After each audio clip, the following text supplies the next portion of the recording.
Bueno, vamos entonces a empezar mm, con la temática de hoy. Yo la verdad quiero siempre que sea muy participativo el encuentro, ¿sí? Que sea muy dialógico. No nos dé miedo a participar, a contribuir mm, con nuestras lecturas, con nuestras impresiones, porque eso nos puede dar pie para construir conocimiento, para realizar un aprendizaje realmente significativo, ¿sí? Mm, para nadie es un secreto que el ser y tiempo es sumamente denso, ¿sí? Y estamos con un solo parágrafo, el 48, resto pendiente, el fin y la integridad. Y entonces, en ese orden de ideas, en primer lugar, quiero mm, que ustedes empiecen a intervenir, a participar respecto a las impresiones, que cuando estaban leyendo, qué inquietudes, incluso cómo fue su relación con el texto, ¿sí? Con el autor. eh, Obvio que les pudo haber dejado alguna idea, pero también se abrieron inquietudes, mm, se reconocieron lagunas, vacíos. Empecemos por ahí, o sea, no siempre tenemos que pretender una transparencia absoluta de la verdad. Antes de eso, si nos vamos al poema de Parménides, antes del encuentro de Parménides con la verdad, él tuvo un viaje muy tortuoso, ¿sí? Arrastrado por unas yeguas que por el mismo poema iban a mil, ¿sí? Los carros silbaban de la velocidad que llevaban. La búsqueda de la verdad, la búsqueda de la verdad, la búsqueda del conocimiento, no es en principio algo, algo tranquilo, algo sereno. No, es Heráclito lo dice, es polémico, ¿no? Entonces no nos dé miedo a decir, o sea, o de todo eso que se dijo, perdí mi tiempo, no entendí. Mucha categoría, mucho término mm, que se necesita un diccionario heideggeriano para medio entender, o sí logré, o me queda claro que, mm, bueno, queda abierta la, la participación, quienes quieren lanzarse, quienes quieren intervenir. Buenos días, profe. Buenos días, hermano, ¿cómo estás? Bien, muy bien. Saludo a todos. Eh, muy grata, muy grato, perdón, el inicio de esta sesión porque pues soy un convencido de que precisamente en estos espacios hay que dar esa discusión, ese debate de lo que estamos viviendo como sociedad y, y creo yo que antes de tomar posición, de afirmar, de negar algo, pues hay que analizarlo, ¿no? Porque veo razones de sobra para protestar, porque pues sí, hay muchas cosas en las que de verdad creo que todos, desde el bando político que sea, que primero que todos somos seres humanos, pero como seres humanos tenemos lenguaje, tenemos diálogo, y creo que eso es lo que nos diferencia de los animales más allá de pensar. Pero desde cualquier esfera política, ideología, bando, religioso, como se llame, creo que hay muchas razones para, hay cosas que hay que mejorar, pero creo que estas razones nos están llevando a tomar acciones irracionales. Creo que entre nosotros mismos nos estamos diferenciando entre unos y otros y creo que somos los mismos y debemos construir un diálogo que nos lleve a un bien común. Ahora, con respecto a el texto, sí, es indudable que es bastante complicado. Precisamente en una de las sesiones anteriores conversaba con usted sobre lo que es la fenomenología y esta semana con la tutora precisamente salió a relucir el nombre suyo sobre Heidegger, pero yo en Heidegger veo como un volver a la tradición antigua, porque aunque están las páginas que uno debe leer, pero yo quise ir como al inicio para ver el por qué él se refiere a lo que se refiere y prácticamente Heidegger vuelve, o sea, lo que yo leí es, vuelve a la pregunta por el ser. Se motiva nuevamente a las mismas ideas iniciales en la antigüedad y veo yo que él ve al ser como esas posibilidades y al momento lo que entiendo es que está delimitándolo como un ser para la muerte. A ver si de pronto me hago entender mejor. Veo yo que le está dando significado al ser con base a la muerte. Y pues hasta aquí pues mi intervención inicial porque vengo con muchas expectativas de aprender de todos porque es un texto que de verdad deja muchas dudas y muy pocas certezas.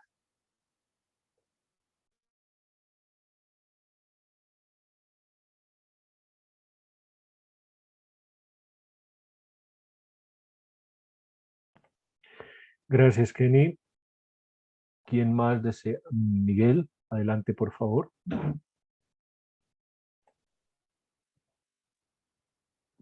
Muy buenos días, profesor y compañeros. Cordial saludo a todos. Eh, pues a mí esta lectura, como lo decía al inicio de-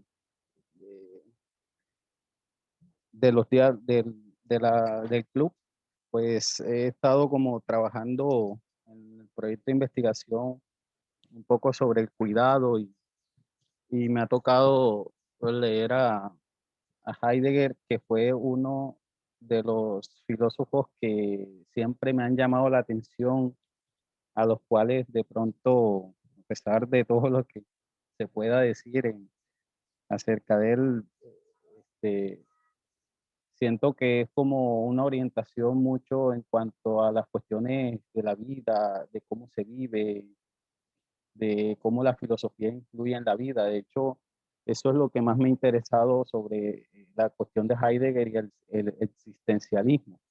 Y es que cómo podemos abordar nosotros las cuestiones de la vida cotidiana, pero desde una perspectiva más filosófica. Esa es una de las cuestiones que más me llama la atención y me gusta abordar entonces el tema eh, y me gusta estudiar mucho todo lo que tiene que ver con Heidegger y todo lo que tiene que ver con sus conceptos, con sus libros. He tratado de buscar otros libros también para leer, para estar documentando. Entonces, siempre he tenido como admiración por este filósofo y por sus escritos. Bueno, algunos de sus escritos los que he podido tener y leer. Y justamente es lo que me llama mucho la atención de todo esto. En cuanto al capítulo que estuvimos reflexionando o que nos tocaba reflexionar para el día de hoy, veo que hay un sentido bien importante acerca de lo que o lo que se le titula como la no integridad, la no integridad.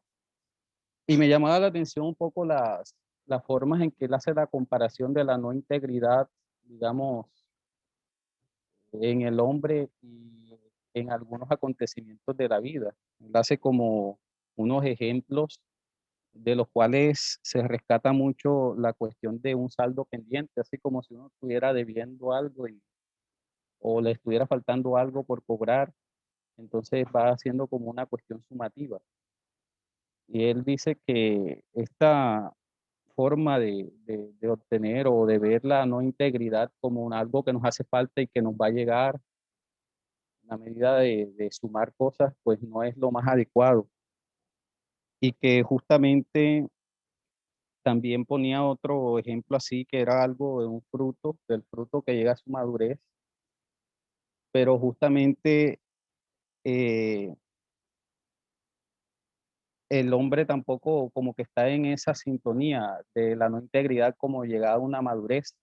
Y eso de pronto me llamaba la atención con algo que yo también había leído, era como un artículo que había leído algo antes de Heidegger sobre una expresión que él dice que tan pronto como el hombre viene a la vida, ya es lo suficientemente viejo para morir.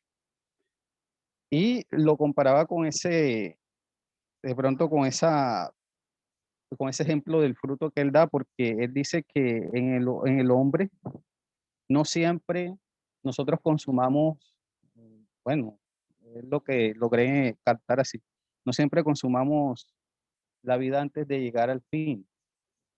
El hecho de consumar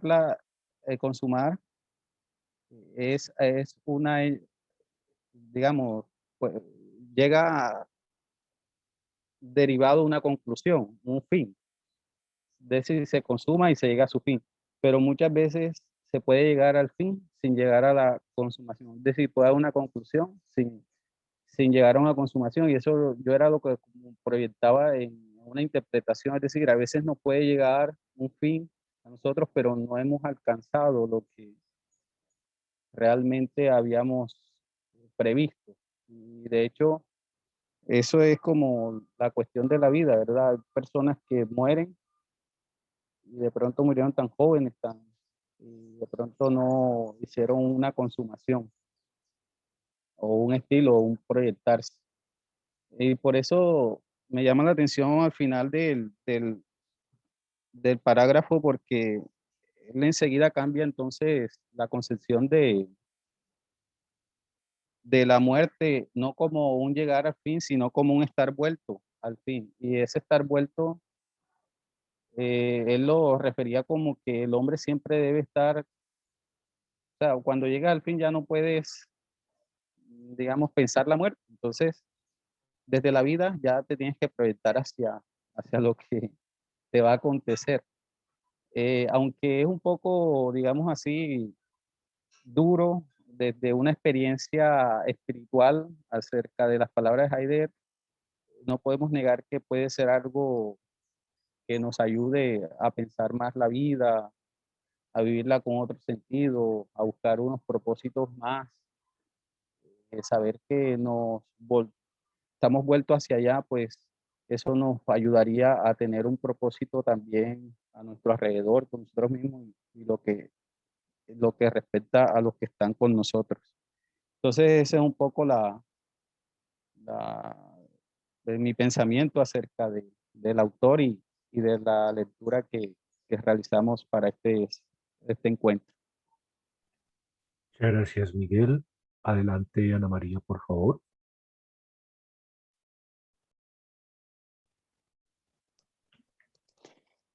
Sí, un poco lo que yo quiero como comentar es quizás sí, antes de abordar y precisamente por la dificultad que tiene el texto, digamos, el estar nosotros en ese proceso de filósofos en formación. En mi caso, pues yo, como les había comentado, de profesión soy ingeniera de sistemas y como he trabajado otros temas y digamos ahora, digamos, en esta curiosidad, digamos, de poder como abordar el tema, yo la verdad no logro todavía entender muy bien y me costó muchísimo la lectura, a pesar de que solamente estábamos hablando de un parágrafo y me costó muchísimo. Y entonces empecé a mirar si de pronto es que falta, digamos, o debería haber algo previo antes de abordar este tipo de textos. Sin embargo, pues no es negarnos a la oportunidad de descubrir como lo que está ahí.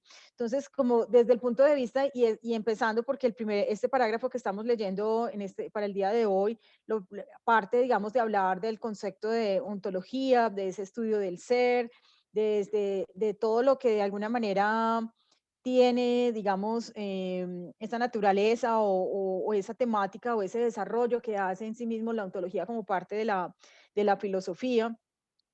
Y pues sí ha sido como difícil. Yo lo que traté de alguna manera y me quedaba, digamos, como del texto en sí era posterior, digamos, como a ver esa parte, digamos, como de los significados o del diccionario que hay para abordar a este autor. Es como volverlo a conectar con los temas que veníamos desarrollando en los diferentes libros anteriores que habíamos revisado. Y si lo volvemos a llevar como al tema de la muerte de una manera muy general, por ahora, yo diría que pues ese concepto del que él habla, de que hay un resto siempre pendiente, de que hay algo todavía que continúa, que es como responsabilidad en sí mismo del ser, eh, y que nadie finalmente puede morir por el otro. O sea, sea como sea, hay que abordar cada una de esas etapas y ese ser pendiente, digamos, como esa parte del pendiente me quedó como, todavía no la descifro bien, pero pues fue como lo que me quedó como más en cuestión, más como ahorita en el pensamiento y que quisiera tal vez como profundizarlo un poco más. Eso era lo que quería como por esta parte inicial. Gracias, Ana María. Antes de darle la palabra a Brian, eh, sí, o sea, lo primero, y es un ejercicio, digamos que muy para cada uno, ¿sí? Lo primero que tenemos que hacer, y ahí estamos haciendo fenomenología, lo primero que tenemos que hacer es desconectar o desconectarnos de las formas, los modos como tradicionalmente nos han, digamos que, dicho sobre la muerte, ¿sí? Incluso la muerte es un tema cancelado, es un tema proscrito. O sea, ¿a quién le gusta hablar de la muerte? Da miedo, da pánico, da pavor. Desconectarnos de esas tesis que dicen que si usted aquí en esta vida se maneja bien, entonces que en la muerte se va para el cielo, que si no, que se va para la paila mocha. Eh, Todos esos ejercicios son los que tenemos que empezar a hacer en términos filosóficos, ¿sí? Suspender, desconectar, poner entre paréntesis, todas esas posturas sobre la muerte, ¿sí? Ese es el primer ejercicio. Y si hacemos eso, ya empezamos a liberar un espacio para que el pensamiento se mueva. Bueno, los que somos campesinos hemos tenido la posibilidad en algún momento de contemplar el juego visual que se da entre el camino por el cual debo transitar y la vereda. Es decir, el espacio, el horizonte que se me abre cuando voy de camino. Y esa es precisamente la situación del pensamiento. Pensar no es otra cosa que transitar en torno, ¿sí? Ir en pos de caminar en torno, es decir, alrededor de una cuestión y ese paisaje no es transparente de golpe. Hay que, como se hace para poder sembrar, cortar la maleza, ¿sí? Hay que, en términos heideggerianos, abrir un claro, ¿sí? en medio del tanto arbusto, de tanto monte, abrir un claro para que, obviamente, en ese claro pueda sembrarse y pueda surgir algo de ahí.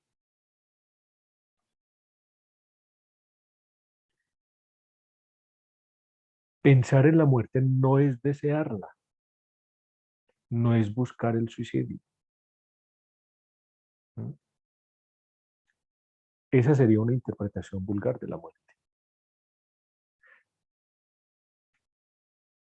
Vulgar en el sentido corriente. ¿Sí?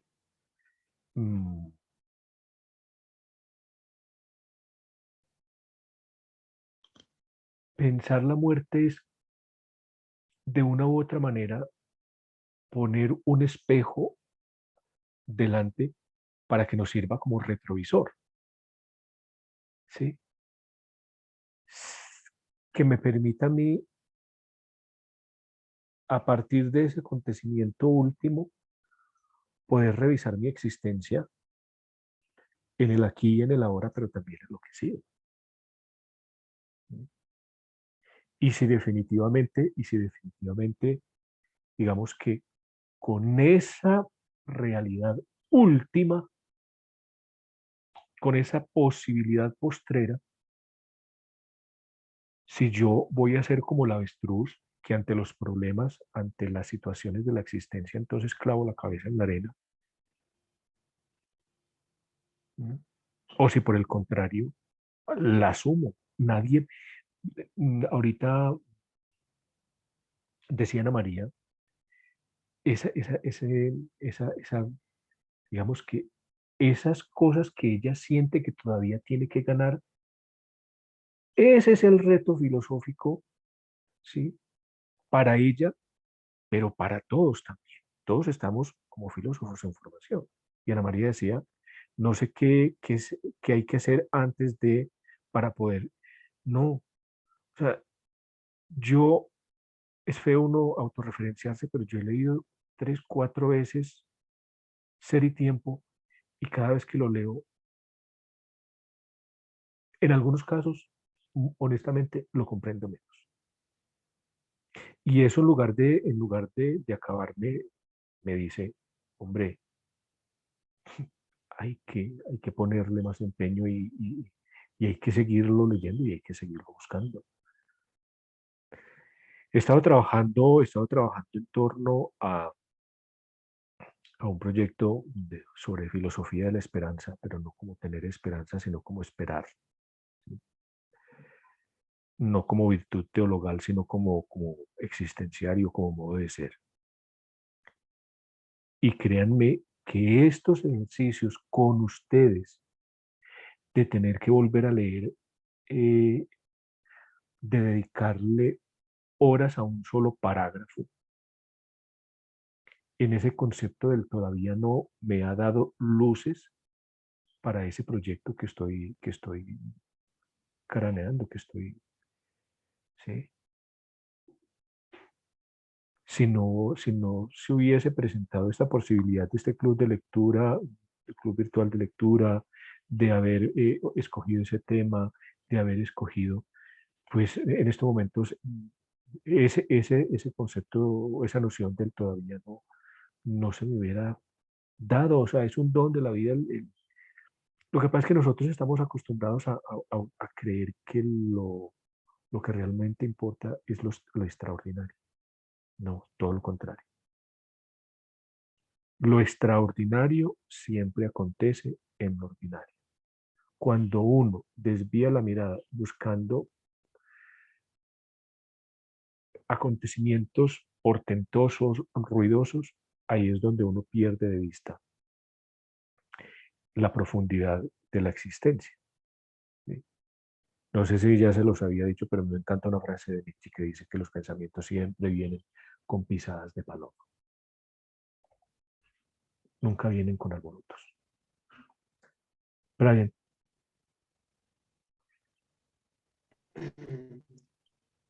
Muchas gracias, profe. Buenos días para todos. Profe, no me confirma si me escuchan que tengo un internet súper malo. Hermanito, en este momento le estamos escuchando, solo que siempre está un poquito intermitente la señal.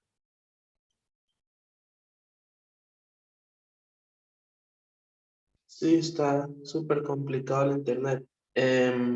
Bueno, profe, refiriéndome concretamente a esa lectura de Heidegger, a las impresiones que me dejó la lectura, considero que más que los evidentes retos teóricos para la comprensión, no, creo que aquí se me quedó parado esto.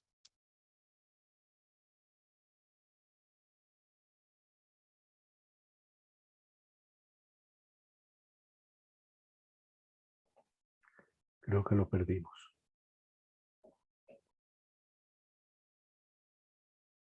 Bueno, mientras que Brian, sí, creo que lo perdimos. Creo que ya volvió el audio, profe. Aquí los Ahora escuché sí. nuevamente. Listo.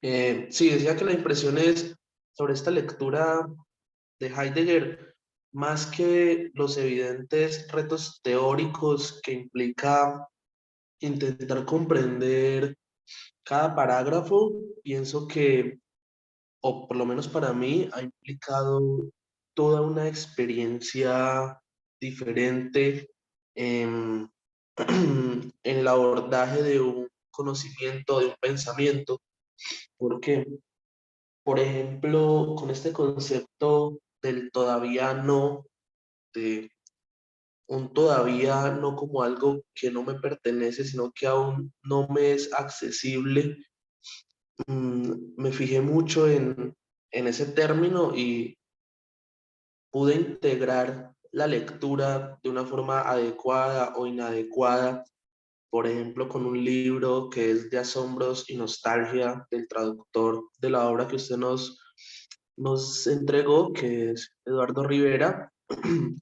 y él habla de que esa búsqueda de la verdad del hombre va guiada por un instinto, y citaba a Heidegger diciendo que todo pensar exige que sus pensamientos sean acuñados en algo que él denomina un temple de ánimo fundamental.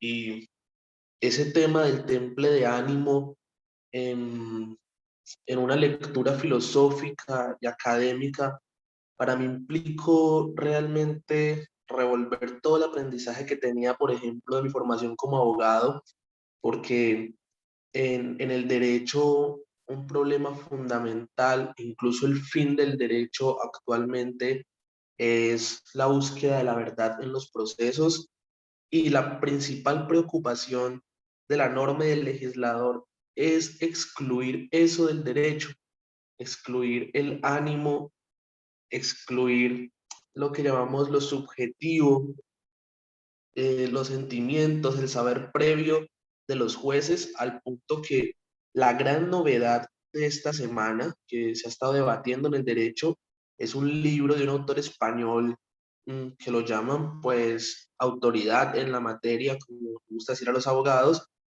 que intituló un libro Prueba sin convicción, y es acercarse a la verdad sin que tenga ninguna implicación la convicción, el saber previo y los instintos y sentimientos de quien juzga. Y esa ha sido la gran novedad. Yo leyendo a Heidegger, a Eduardo Rivera, pues no sé, para mí implicó una deformación de todo lo que sabía como abogado y un continuo cuestionamiento de si en verdad todos los avances que tenemos en derecho sobre la búsqueda de la verdad en realidad ha sido un alejamiento del significado original y esencial de lo que es llegar a la verdad. Y Eduardo Rivera, nuevamente en ese libro de Asombros y Nostalgia, sobre el todavía no, dice unas palabras muy, muy interesantes que son que eso implica vivir en vilo. Ese vivir en vilo es como un todavía no tengo algo, pero posiblemente lo voy a tener, y ese tener es una gracia como tal divina, o que se va a lograr después de la muerte, sino como algo que va a llegar a través de ese instinto y ese temple de ánimo que uno debe tener al encarar el pensamiento filosófico, que no es un pensamiento puramente sobrio, nuevamente en palabras de Heidegger, sino que, sino que debe ir guiado por ese temple de ánimo. Y todo eso, a todo eso me llevó simplemente ese término del todavía no. Entonces, más que las impresiones, digo nuevamente, teóricas y la complejidad de la lectura, es realmente una experiencia que no es un reto eminentemente racional, sino de toda una experiencia de vida, todo el saber previo que tenemos hasta ahora, por lo menos desde mi formación como abogado, sufre una transformación o por lo menos una confrontación muy grande y es muy interesante la lectura. Entonces, esa fue mi impresión, profe. Muchas gracias. No, muchas gracias a vos, Brian. Mira, vos decís una cosa supremamente importante y es también mi invitación de pronto a que no se agobien por eso. Es, eh, es un asunto, es un asunto de paciencia, también en la cuestión del pensamiento. Aquí quiero hacer un honor a la mujer, eh, a las mamás. La cuestión del pensamiento es una cuestión de preñez, de fertilidad. ¿Sí? Uno no está todos los días en disposición y gracias por rescatarlo del temple de ánimo. Uno no está todos los días en disposición de leer, de pensar. ¿Sí? Es más, si en algún momento, digamos que cuando terminemos esta primera cohorte, si quedan con algo de esta temática de ser y tiempo, muy rico, pero si no quedamos con nada, no nos agobiemos, no nos angustiemos por eso, porque nos quedará el reto de en algún momento volver a retomar la cuestión. Y la ventaja de esto es que está, digamos, que quedando grabado, que está siendo público, para que en algún momento volvamos y retomemos esas ideas. Si quieres profundizar, Brian, en cuanto a los templos de ánimo, mira, en el libro Los conceptos fundamentales de la metafísica, mundo, finitud y soledad, en la primera parte, no, porque está, digamos que lo que uno encuentra previo en los parágrafos 1 al 15 es lo que Heidegger llama consideración preliminar. Después de esa consideración preliminar, a partir del parágrafo 16, encontramos prácticamente hasta el parágrafo 38. Encontramos, primera parte, despertar un temple de ánimo fundamental de nuestro filosofar. Si estás interesado en ese tema de los temples de ánimo, en ese libro vas a encontrar una cantera maravillosa para profundizar mucho más en esa cuestión. Doña Nelly, doña Margarita y Luz, doña Luz. En el orden en que me aparecen allí, no sé si fue en ese orden en que pidieron la palabra, pero me aparecen en ese orden alfabético. Adelante, por favor, Nelly, Margarita. Buenos días, profe, y buenos días, compañeros. Bueno, hablando del texto, sí tengo la misma impresión de Ana María, creo, la compañera que dice que uno se enfrenta al texto como que es demasiado complejo, como que le falta algo previo, que es muy diferente a Cicerón, que él se enfrenta a los filósofos para criticar o para aprobar, digamos, ese pensamiento, pero siempre hay como algo previo. Entonces, en el de Heidegger es muy complejo, pero tampoco hay algo previo porque él precisamente está criticando la filosofía. Dice el problema principal de la filosofía es el ser y no se ha planteado. Entonces, cuando él empieza a ser, pues entonces tampoco hay algo, el previo que nos gustaría tener. Pienso que Heidegger habla de el ser como incompleto, como que siempre está buscando algo, es un ser de posibilidades y que su vida se va siempre buscando esa completud, pero tenemos el problema de que tenemos una sociedad o un mundo que nos dice qué debemos saber, qué debemos aprender, qué debemos querer y qué debemos seguir. Entonces, en general, el ser humano tiene una vida un poco enajenada, y pues él llama precisamente la atención sobre el tema de el ser ahí, que critica un poco a Descartes cuando dice pues que nosotros tenemos como un presaber, desde la razón encontramos toda la verdad, y él dice más bien que nosotros somos, el ser humano es un ser de experiencia, nosotros aprendemos más desde la praxis. Tenemos una cantidad de posibilidades, a veces seguimos lo que nos dice la sociedad, y lo interesante sería seguir lo que realmente nos llena y nos completa como seres humanos. Lo único realmente cierto para el ser humano es la muerte. En cualquiera de las posibilidades que sigamos, siempre va a estar presente la muerte, pero pues en un sentido de la muerte como que es la única oportunidad que tenemos, es seguir la vida, hacer todo lo que podamos dentro de nuestro espacio de vida, que es corto, porque la muerte nos va a negar esas posibilidades que tenemos, no no nos vamos a dar cuenta. Entonces él habla mucho, se basa de ahí sí en la fenomenología de Husserl, donde dice, nosotros estamos con tantos preconceptos, presaberes, que vemos el mundo casi detrás de como un velo que nos dice, mire, allá si usted tiene este saber, entonces lo que usted va a ver es realmente de su saber, pero la llamada de atención de él es, quitémonos todos esos preconceptos que tenemos para poder ver realmente la esencia de las cosas. Entonces sí, es supremamente complejo, realmente uno como que lo piensa y algo agarra, pero vuelve y lo cuestiona. Es como lo que yo entendí del texto, que sí me parece muy interesante y muy complejo. Eso es todo. Muchas gracias, Nelly. Mira, quiero decir una cosita respecto a lo que formulas. Efectivamente, o sea, ese es el ejercicio.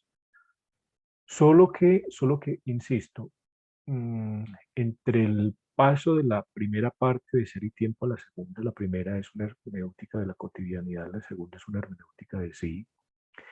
Es decir, mm, el ejercicio permanente no está en buscar una transparencia absoluta de la verdad, ¿sí? Porque en definitiva nosotros no nos podemos deshacer de nuestro pasado, de nuestro lenguaje, de incluso mm, predisposiciones, prejuicios complejos, rayones por ahí que no hemos identificado, eh, o sea, todo lo que nos pertenece, ¿sí? Pero efectivamente, lo que en ese ejercicio de una parte a otra es poner entre paréntesis, desconectar, suspender, quitarle la autoridad que en nuestra vida han tenido esos prejuicios, mm, eh, todo eso que nos constituye, ¿sí? Para cambiar la actitud y la mirada, y eso que nuestros prejuicios, que nuestros quistes mentales no nos han permitido ver, poderlo ver de otra manera, ¿sí? Heidegger dice, el ejercicio de ganar propiedad, ¿sí?, de ser sí mismos, no quiere decir que eso nos aleje del mundo, no, todo lo contrario. Nos tenemos que ganar, pero no para dejar de ser en el mundo, porque de igual forma seguimos estando ahí, ¿sí? Entonces, precisamente me parece muy interesante lo que en él dice, es porque siempre tenemos esa, digamos que mientras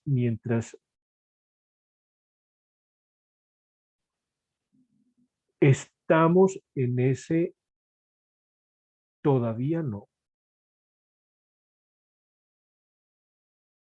Hay una estela de posibilidades. Y precisamente cuando nosotros asumimos una posibilidad,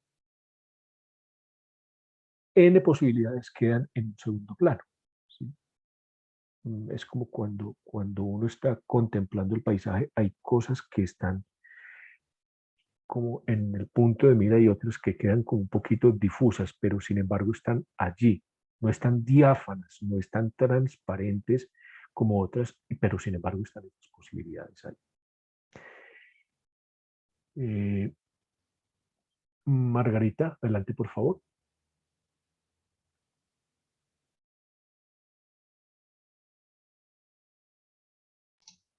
Buenos días. Bueno, lo primero que yo quisiera decir es que creo que como a todas las lecturas me costaron trabajo. Al principio cuando vi que eran 4 páginas, yo dije, esta es una señal de que no va a ser una lectura fácil. Y así fue. Pero digamos que me dejó pensando el punto sobre incluso el resto pendiente, ¿no? Y cómo se refiere a la muerte. Y no sé si sea una interpretación adecuada, pero yo lo entendí de alguna forma como que la vida y la muerte están coexistiendo. Estamos vivos, pero cada día estamos un poco menos vivos. O sea, puede sonar un poco confuso, pero creo que lo entendí así, como que de eso se trataba, de aceptar que en la cotidianidad coexiste la vida y la muerte en nosotros mismos.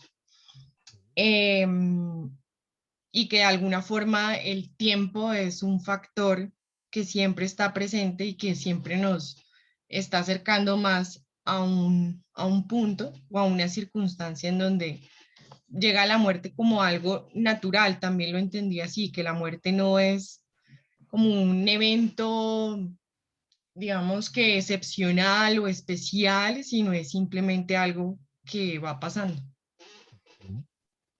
No sé, no sé si lo entendí bien. Mira, o sea, lo importante es hacer esos ejercicios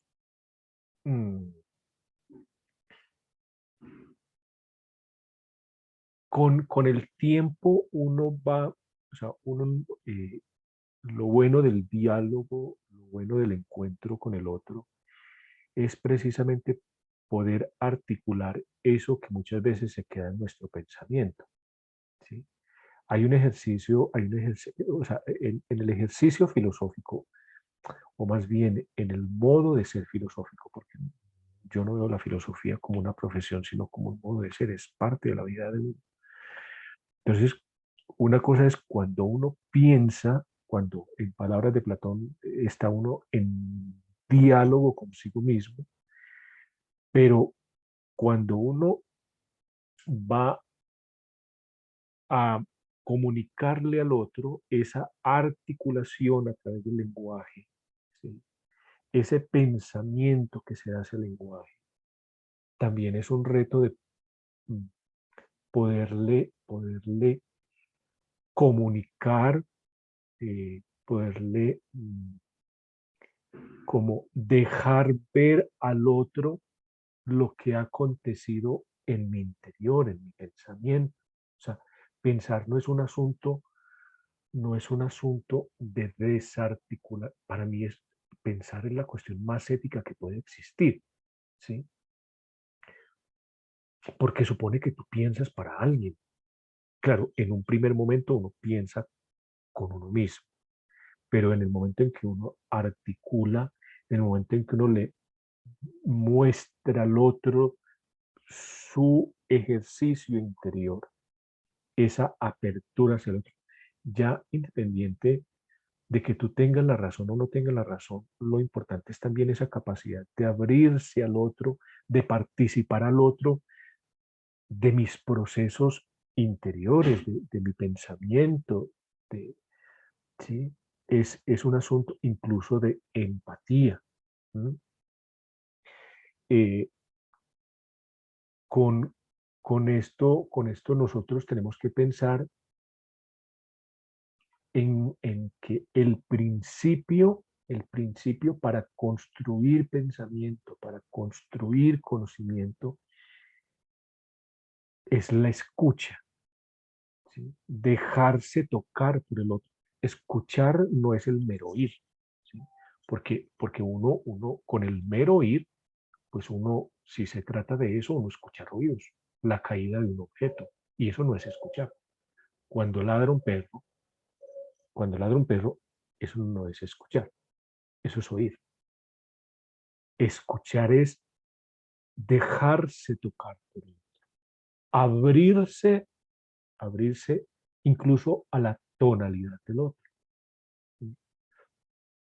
Cada uno de nosotros tenemos un timbre, tenemos una musicalidad en la forma como nosotros comunicamos nuestros pensamientos, ¿sí? Y todo eso hace parte del pensamiento. Entonces, insisto, es un asunto de, por eso les decía, abrámonos un poquito respecto a esas impresiones, porque pues para certezas, para verdades absolutas, pues creo que hay gente más experta que uno y gente mucho más inteligente que uno. Pero el ejercicio no se trata de quién es más quién, sino de qué manera nosotros nos vamos creciendo. La idea no es capturar la verdad, la idea es caminar en pos de ella. Qué pena, se me fue. Una tercera persona había levantado la mano y la retiró y se me olvidó el nombre. Yo. Adelante.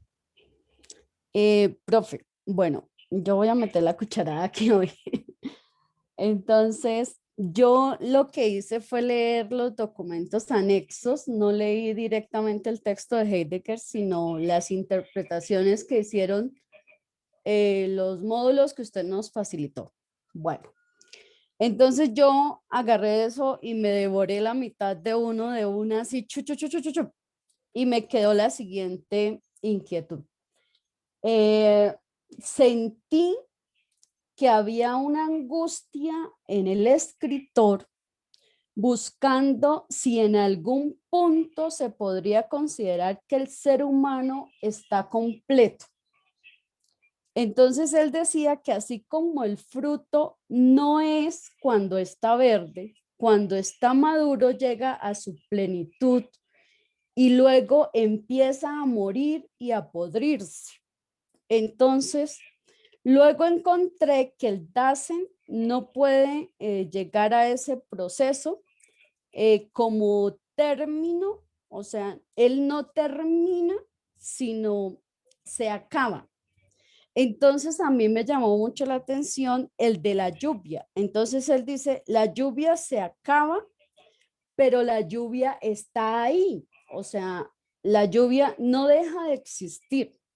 Y también el camino se acaba, pero la tierra continúa, el globo terráqueo está ahí, el mundo está ahí.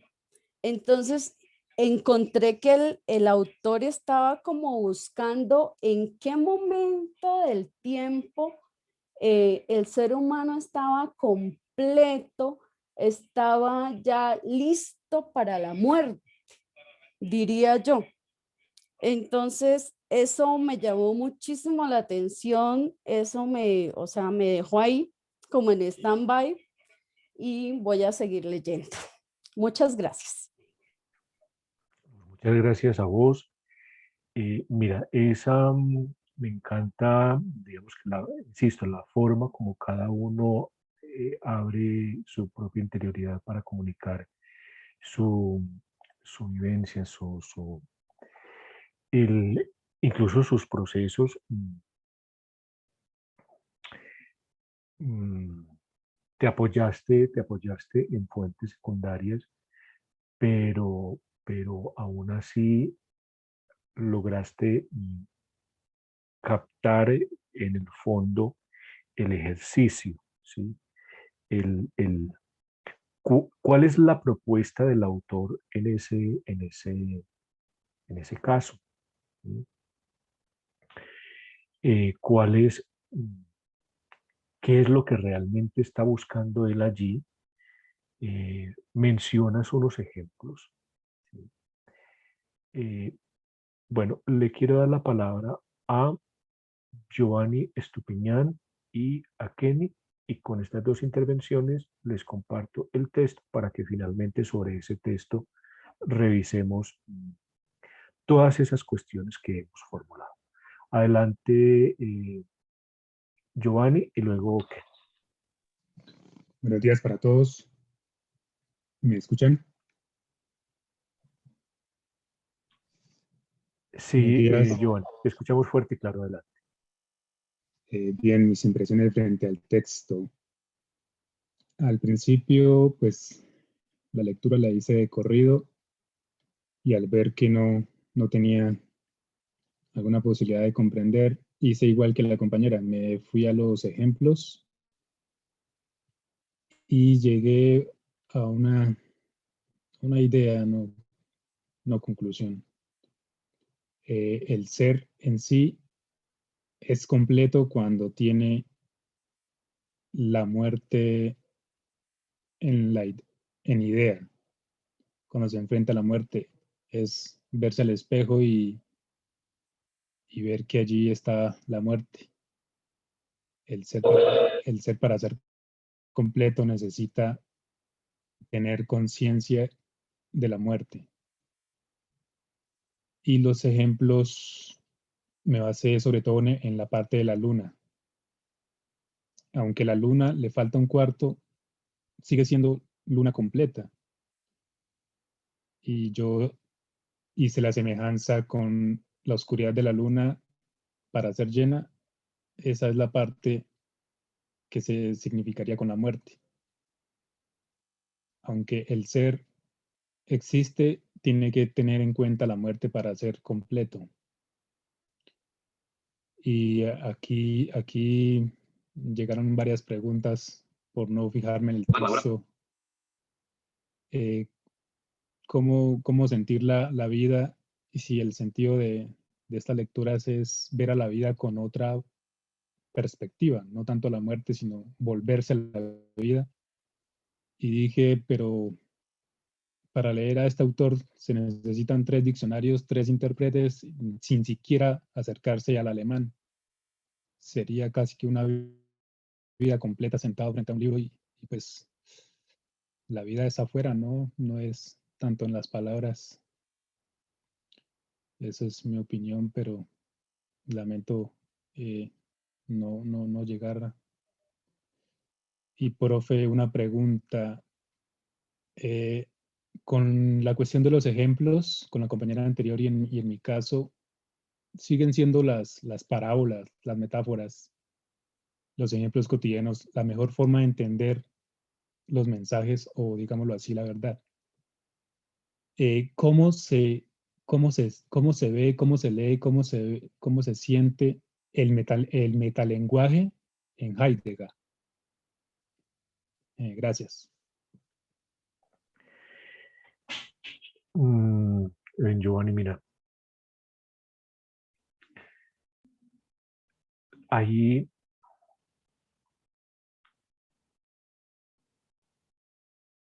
hay muchas formas de acercarse a la verdad, ¿sí?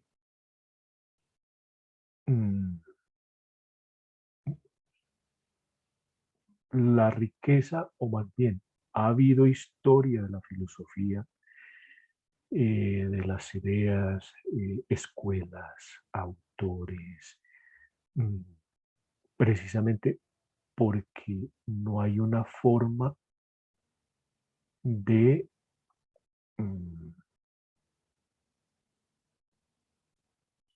esto lo reconoce Heidegger a partir de Husserl y Husserl a partir de los griegos.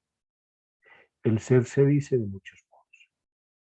La verdad acontece de muchas formas. No hay una forma de desocultamiento de las cosas. No hay una forma, un solo lenguaje. No hay digamos que un idioma o un lenguaje más bien, no hay un lenguaje totalizante. Entonces, precisamente, claro, si digamos que a partir de lo que vos decís, de tus impresiones, ni siquiera quienes son alemanes, filósofos alemanes, han logrado en algún momento comprender a Heidegger en toda su transparencia. Es decir, no desentrañan de golpe la profundidad de su pensamiento. Y pues claro, nosotros nos acercamos a él a través de unos traductores.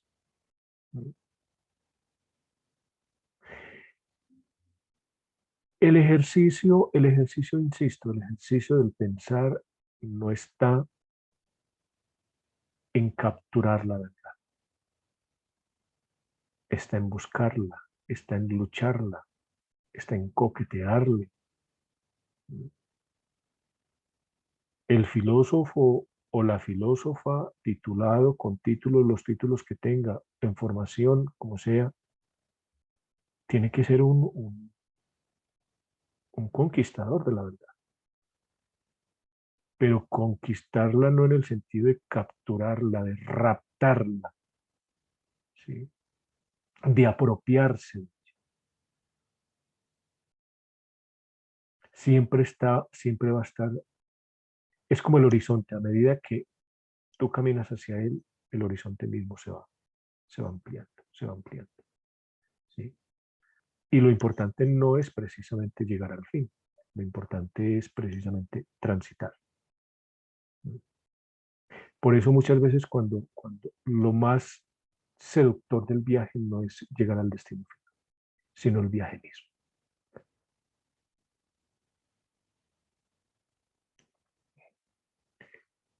¿Quién más iba a intervenir? Yo. Adelante. Más que todo tengo es como una especie de pregunta de inquietud. Precisamente ahora que nombraba a Husserl, para mí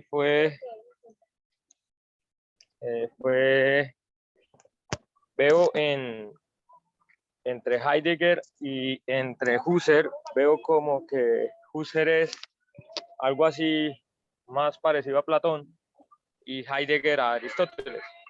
¿Y en qué sentido lo veo yo? En que Heidegger como que pone más los pies sobre la existencia, sobre la tierra, y a eso va, dentro de esa búsqueda de la verdad, de las certezas,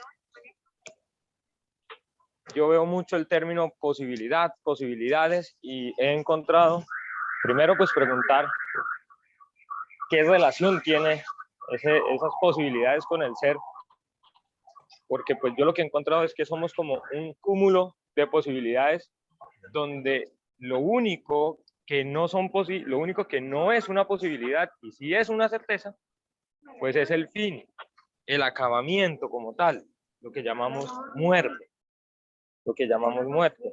pero él también pone ese fin, ese acabamiento lo pone con los otros, con los demás. O sea, Heidegger le da mucho, a mi entender, desde mi punto de vista, le da mucho sentido también a lo que decía el compañero anterior, a la vida, pero la vida con los demás. Es que la vida es con los demás, la vida no es ese ensimismamiento, por así decirlo, es encerrarnos de alguna manera, sino que yo veo que Heidegger, precisamente, si no me equivoco, perdón, se divorcia de su maestro Husserl en ese sentido, en que de pronto él no va a buscar esa verdad absoluta, sino le va a encontrar el sentido al aquí, a la hora, al vivir en el momento, y creo que le encuentra sentido a ese momento conforme a las posibilidades que tenemos como individuos y ante los demás, pero la única cosa que lo que yo veo que para él no es una posibilidad y sí es una certeza, es el fin, lo que llamamos muerte.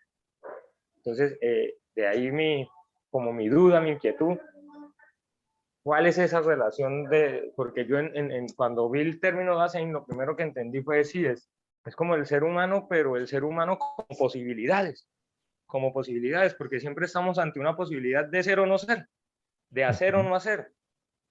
Entonces, pues por ahí he tenido esa inquietud y pues la quería trasladar a ustedes a ver qué interpretaciones le dan a eso. Gracias.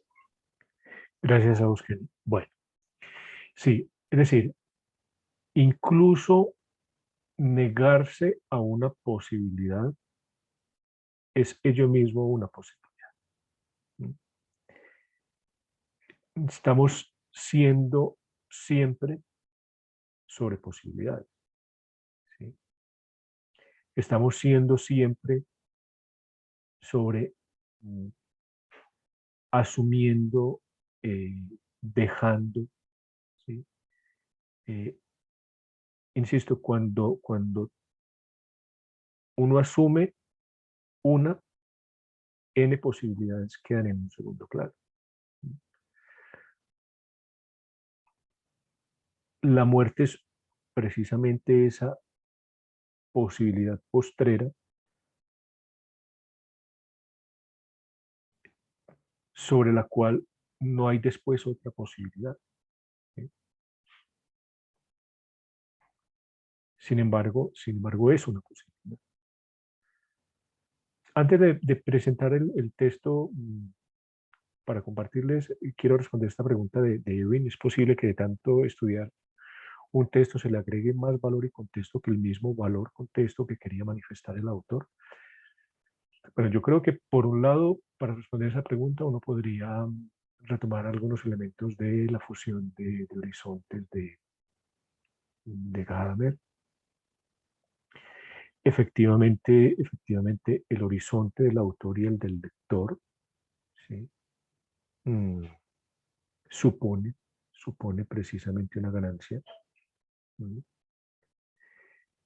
Por eso en el caso ya de una interpretación rigurosa, académica, uno debe ser muy cuidadoso con el autor. Es el respeto al otro también, el respeto a la alteridad de no hacerle decir al otro, decirle al autor lo que él no dijo. Entonces, en ese ejercicio, la metáfora que Heidegger utiliza para esto también es el cruce del río. ¿Sí? Mi orilla, la otra orilla es la orilla del autor. ¿Sí? Cuando me acerco al autor, llevo algo conmigo, pero cuando regreso a mi orilla, traigo algo del autor. ¿Sí? Y entonces es también por eso poner al autor en un caso específico, una obra, en el contexto de su obra, en el contexto histórico, biográfico. Es decir, las obras no caen del cielo, no caen de golpe. Se escriben a partir de unas circunstancias, a partir de unas posibilidades, insisto, y lo que decía Brian ahorita, a partir de unos temples, ¿no? De unas disposiciones anímicas. Bien, ha sido muy, muy rico el ejercicio y entonces yo les quiero invitar para que esas experiencias las tengamos a la vista, pero también tengamos la disposición de como abrirnos al ejercicio al ejercicio que les quiero conducir en estos momentos. Antes de eso, les he compartido en el chat un enlace sobre la tesis de Jesús Adrián Escudero, El joven Heidegger, un estudio interpretativo de su obra temprana al hilo de la pregunta por el ser. Ese enlace los lleva a allí en esa página. Al final van a encontrar 1, 2, 3, 4, 5 archivos. en PDF para que, o sea, es muy bueno, es muy, muy bueno. Definitivamente esos serían de los, junto con Jorge Eduardo Rivera, a mi juicio, digamos que autores indiscutibles sobre su, y sobre todo que lo hacen muy asequible a Heidegger, muy digerible. Bien, luego va a compartir la pantalla.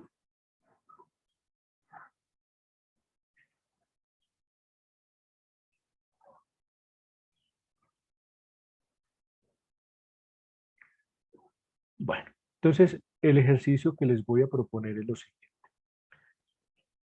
Por un lado, es un ejercicio de análisis, ¿sí? Cuando uno va a comer algo, uno no se lo manda todo de golpe a la boca, cucharada por cucharada, ¿sí? Analizar. Nos atragantamos con textos, con ideas gruesas y por tanto separarlas, ¿sí? Como dicen en Cataluña, poco a poco, ¿sí? Recordemos que en ese ejercicio, en el parágrafo anterior, los otros resultaban ser una vía para acercarse al fenómeno de la muerte. ¿Mm? En este parágrafo, obviamente ya no son los otros, sino que Heidegger va a acercarse al fenómeno de la muerte, determinando el sentido de fin e integridad. Sin embargo, el autor es muy claro cuando dice, esto tiene un carácter provisional, ¿sí? Esa advertencia del autor no se puede pasar de largo, ¿sí? Ese carácter provisional es un indicativo del autor. ¿Sí? Y dice, es provisional porque para poder ganar lo que queremos ganar, se requiere, por un lado, exponer no solo la estructura formal, y ojo a esto, remítanse al parágrafo 2 cuando habla de la pregunta, de la estructura formal de la pregunta por el sentido del ser. ¿Qué quiere decir estructura formal? ¿Sí? Aquí en estructura formal yo les sugiero, ahorita se los copio en el chat, este artículo, el uso de indicadores formales en la temática del modo de ser de la vida fáctica en el joven Heidegger, entender qué es lo que el autor está queriendo, digamos que significar con indicadores formales, estructura formal, lo formal, ¿sí? Y precisamente en el libro que le decía ahorita a Brian, Los conceptos fundamentales de la metafísica, mundo, finitud, soledad, en el parágrafo 70 nos está también Heidegger hablando sobre la cuestión de lo formal e incluso también sobre la muerte, para los que quieran ampliar luego. Entonces, de una forma muy reducida, lo formal no hace parte del contenido de algo como el peso de un libro. Tampoco es lo más universal en el sentido de categorías, sino que indica una dirección, una indicación, no señala algo, sino un hacia dónde, un sentido articulador que determina el tipo de acceso. ¿No? Entonces lo que dice Heidegger es, para poder lograr, digamos que, desentrañar ese sentido existenciario y de integridad, que es una tarea provisional, se requiere, por un lado, exponer su estructura formal, pero también, además de lo formal, las variantes regionales u ónticas. Recuerden que siempre Heidegger está yendo de lo óntico a lo ontológico y viceversa. Y tener una idea clara del sentido del ser en general, pero ¿qué pasa? Es que es justo eso lo que se está buscando. Entonces, por eso la tarea no puede alcanzarse a completitud. Porque recuerden, el propósito fundamental de Ser y Tiempo es reconocer, comprender el sentido del ser en general. ¿Sí? Entonces, esas advertencias del autor en ese caso también es necesario como decir, bueno, por un lado es una tarea provisional y es provisional porque hay dos condiciones. A, exponer la estructura formal y las variantes regionales, y por la otra, haber ganado la idea clara del sentido del ser en general, pero es que por eso es provisional, porque como no se ha ganado esa idea clara del sentido del ser en general, entonces queda abierta la cuestión. También nos dice el autor que por lo menos se han ganado 3 tesis acerca de la muerte. La primera, mientras el Dasein está siendo, existe, le pertenece un todavía no que habrá de ser. ¿Mm? La segunda, el llegar a su fin, el morir, tiene el carácter de un no existir más. La tercera, el llegar a fin, el morir, recuerden en el análisis que hicimos la sesión anterior, nos revela un carácter de insustituibilidad. ¿Mm? Nadie puede existir por nosotros mismos. De la misma manera como nadie puede morir por otro. Asistimos a unas honras fúnebres, pero no morimos con el muerto. En el fondo de todo ello está la idea fenomenológica, ontológica, de que la no integridad del Dasein es una cuestión que solo encuentra su fin con la muerte. Es decir, el Dasein que somos cada uno de nosotros se caracteriza por un inacabamiento y que en términos fenoménicos u ónticos es interpretado como un resto pendiente.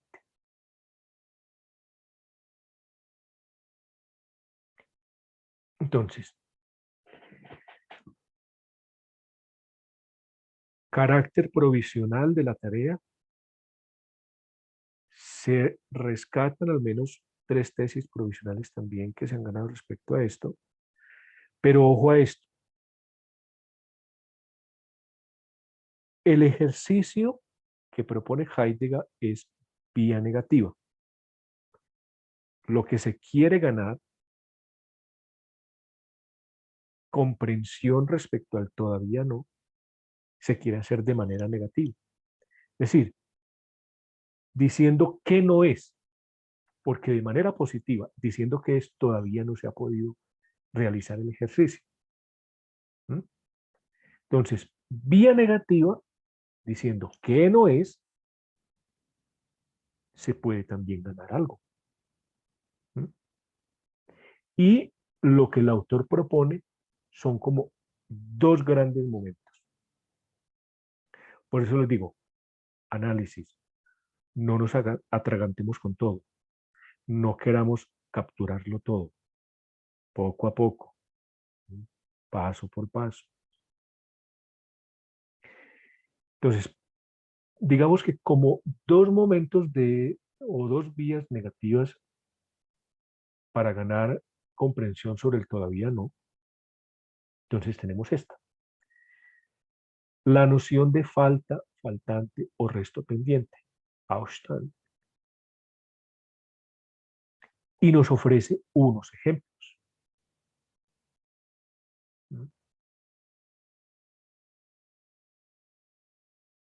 Entonces, ejemplo de la deuda. El resto es lo que falta por pagar, las cuotas restantes por cancelar o el saldo pendiente, lo que se adeuda, lo que decimos coloquialmente, el centavo que falta para el peso. Ese es el primer ejemplo. Y es un ejemplo cotidiano. Sí. ¿Quién en algún momento no ha pagado algún bien por cuotas? ¿Sí? Un préstamo en un banco. ¿No? Eso lo vemos constantemente, lo vivimos constantemente. Eso en términos ónticos. No les voy a explicar la diferencia entre óntico y ontológico para que ustedes mismos elaboren esa conclusión a partir de los ejemplos. Esto en términos ónticos. En términos ontológicos es la no totalidad que se aniquila cuando se acumulan las partes. El ente, dice Heidegger, el ente en el que hay todavía algo pendiente tiene el modo de ser de lo a la mano. Ojo, ojo a esto. Ejemplo, un rompecabezas. Rompecabezas, puzzle.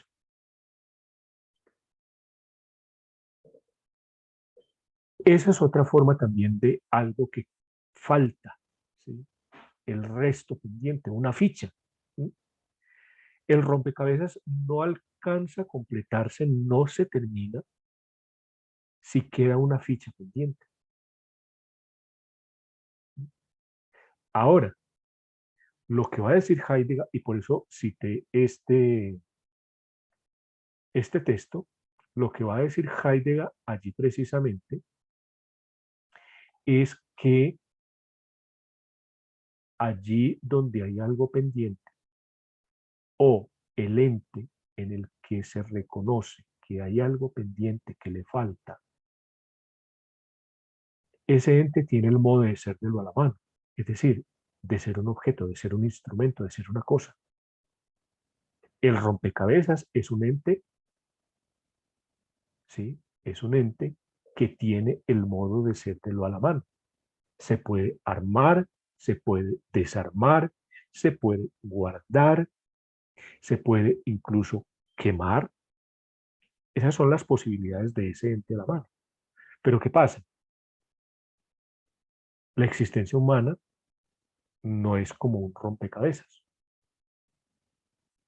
Nuestra vida cotidiana no es el cúmulo de unas fichas que se van armando, que se van acomodando de acuerdo a nuestras conveniencias.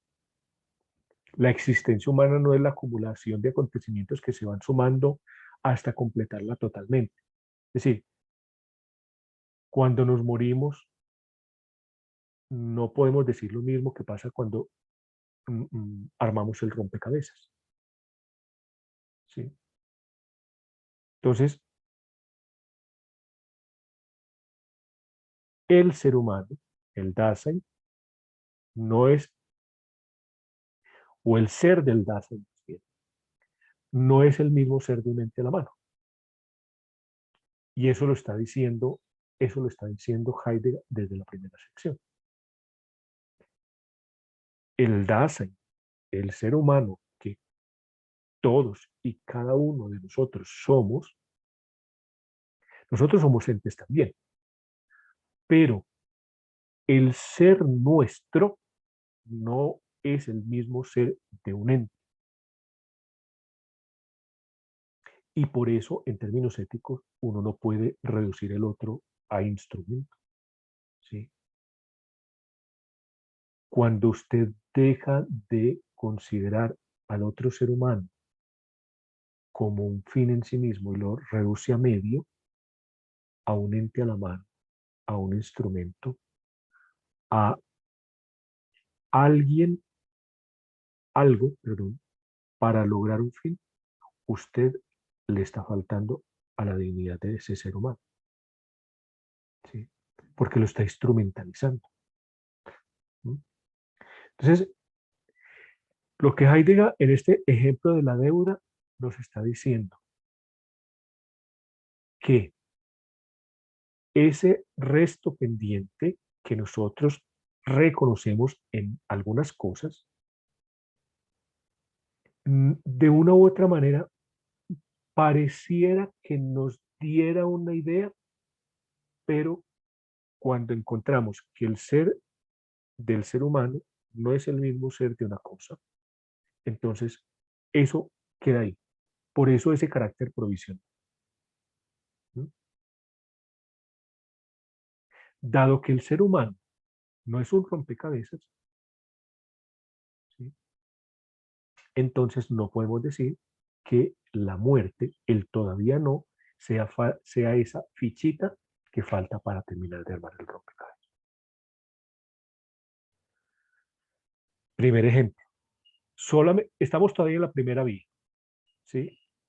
En el análisis de la noción de falta, de faltante o resto. Y hemos visto el primer ejemplo, el ejemplo de la dona. Segundo ejemplo. Ejemplo de la luna. Cuando la luna está en su fase cuarto creciente, quiere decir que le falta un cuarto para estar llena. A la vez que se va iluminando su superficie, su sombra va desapareciendo, va cediendo. Sin embargo, la luna sigue siendo un todo. ¿Sí? A ver. Anteriormente, hace siglos, se creía que las fases de la luna precisamente eran, ¿sí? Como ese. Es decir, la luna llena era el milagro de un proceso que la luna, digamos que se había realizado en la luna. Pero ¿qué pasa? Era un asunto de percepción.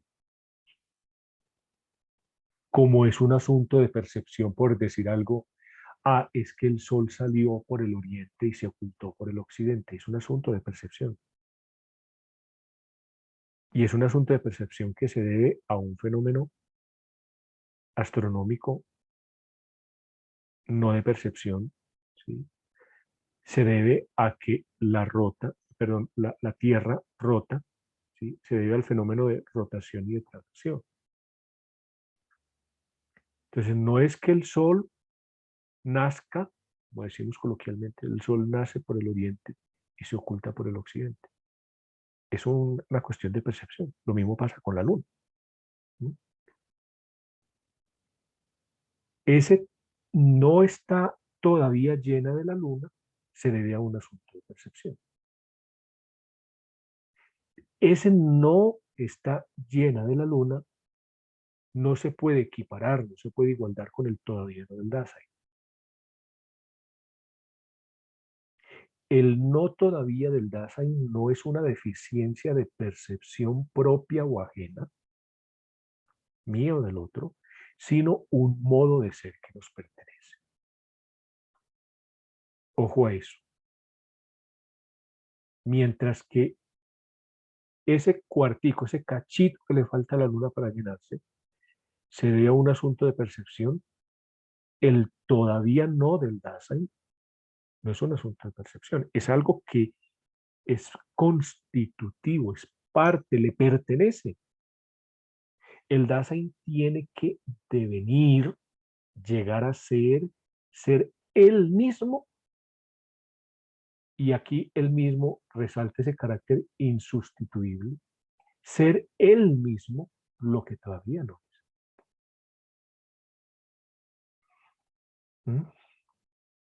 Este ejemplo nos sirve entonces para ilustrar cuestiones correspondientes a la aprehensión perceptiva, la percepción de los cambios graduales de un objeto que no corresponden al Dasein. ¿Sí? Mire que aquí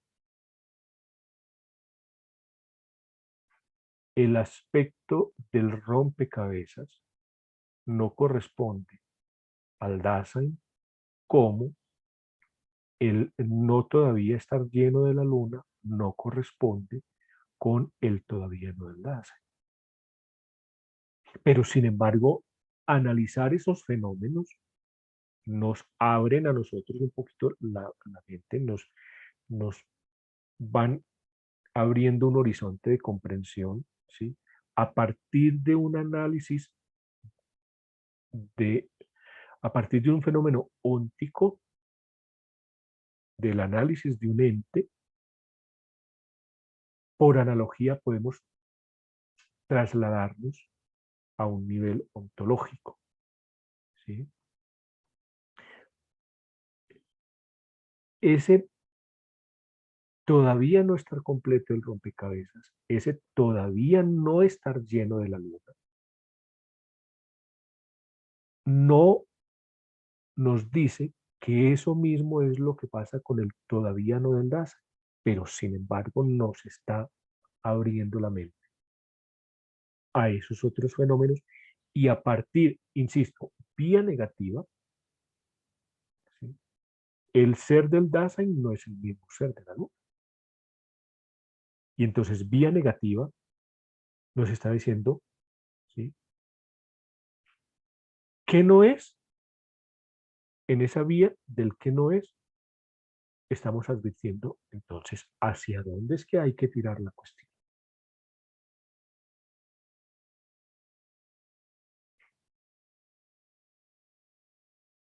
El ejemplo del fruto maduro. Al ser de la fruta le pertenece el ir madurando.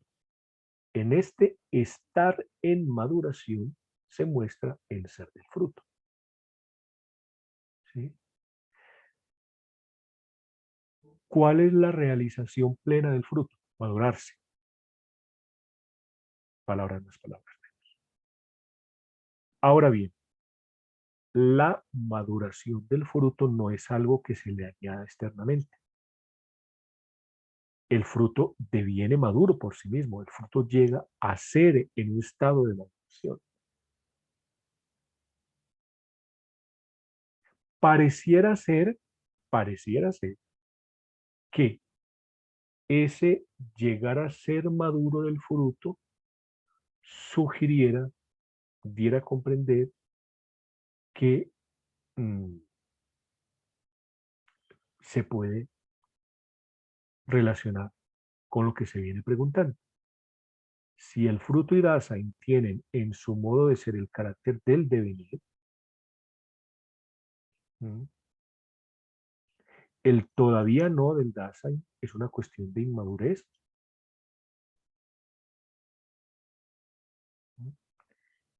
El fruto llega a ser maduro. Mientras no está maduro, pues solamente está inmaduro. Ese no maduro del fruto es el todavía no del Dasein. Madurez, fin, y muerte, fin, no coinciden. Respondiendo a esa pregunta, el todavía no del Dasein no es una cuestión de inmadurez. ¿Concuerda con esta? Madurez, fin, muerte y fin no coinciden, es decir, no se identifican, no se pueden homologar, no se pueden confundir, puesto que con la madurez el fruto se consume, mientras que la muerte no es una consumación de la madurez. ¿Y por qué la muerte no es una consumación de la madurez? Porque pueden pasar dos cosas. Algunos maduran antes de morir, es decir, para madurar una condición no es que tengamos que morir. Algunos maduran antes de morir. ¿Sí? Y como suele pasar en muchas ocasiones, otros mueren y no lograron madurar. Coloquialmente decimos, ay, madure, usted ya está muy viejo. ¿Mm? Y pues sí, mueren sin haberlo logrado. Ahora preguntemos, ¿por qué se compara la madurez del fruto y no con la caducidad o corrupción? Es decir, cuando el fruto se desprende del árbol, se cae, se pudre. ¿Mm? ¿Por qué se compara la madurez del fruto con la muerte del Dasein? ¿Sí? Porque la madurez es el ser del fruto. El destino del fruto es llegar a la madurez.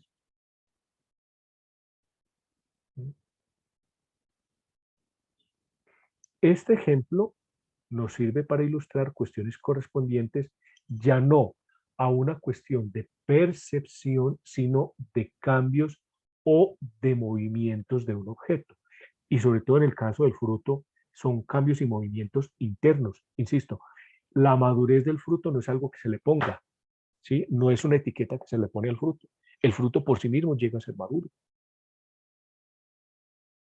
Pero ¿qué pasa? Aún así, aunque pareciera ser que ese llegar a ser maduro del fruto tuviese cierta cercanía con la madurez, al fin, no se puede, ¿sí? No se puede. Porque el ser del fruto y el ser del Dasein no son idénticos. Aunque los dos de bien llegan a ser el ser de cada uno, no es idéntico al otro. Primera vía, noción de falta, faltante, resto pendiente, ejemplo deuda, ejemplo luna, ejemplo fruto inmaduro. Segunda vía, noción de finalizar.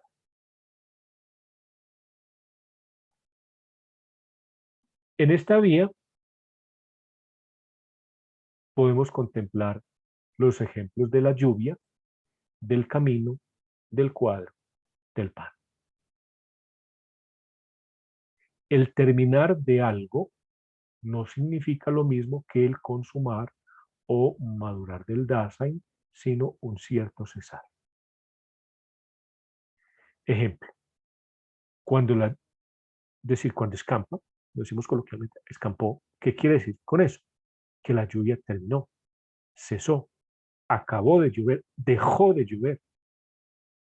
La lluvia no está ahí más y no está ahí a la vista, ¿sí?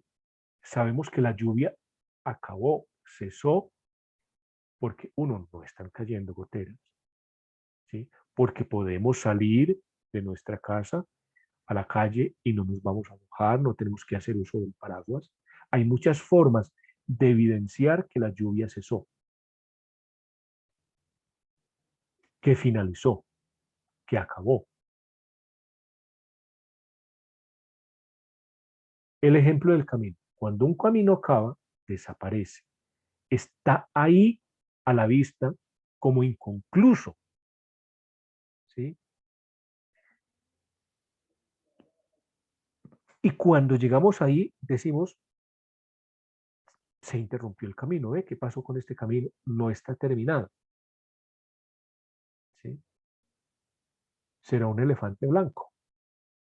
Puede pasar en este país, ¿sí? Entonces, el camino acabó, está inconcluso, no está terminado. ¿Mm? En el caso del cuadro, cuando un cuadro recibe su última pincelada, está ahí acabado, ¿sí? He concluido el cuadro, he terminado el cuadro. Ese terminar, esa última pincelada, le da totalidad al cuadro, ¿sí? De la misma forma que arriba hablábamos, es el centavo que falta al peso, en este caso es la pincelada que falta al cuadro. En el caso del pan, con la última tajada o drugo, este se ha consumido todo, ha terminado, no está más en la disponibilidad de la mano, ¿sí? El pan no está sobre la mesa. Ya cuando se acaba el pan, pues es lógico, tú no puedes relacionarte con ese pan, no puedes agarrarlo. Ese es un ente a la mano. ¿Mm? Entonces miren, dos vías, por lo menos en esa lectura del parágrafo 48, dos vías, cada vía con unos ejemplos, y esos ejemplos en términos ónticos nos muestran unas cercanías, unas posibilidades de comprender el todavía no más lo que no es que lo que es.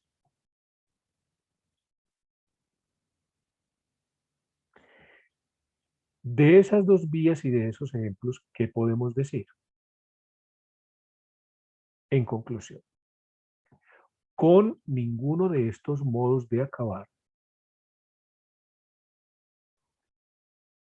es decir, de los ejemplos que se dieron arriba, con ninguno de estos modos de acabar o terminar, se puede comparar la muerte como fin del Dasein, puesto que el Dasein no es algo, no es un ente que está ahí, no es un objeto a la vista, no es un objeto para analizar teóricamente, tampoco es un ente a la mano, como es el pan o el cuadro, o el rompecabezas.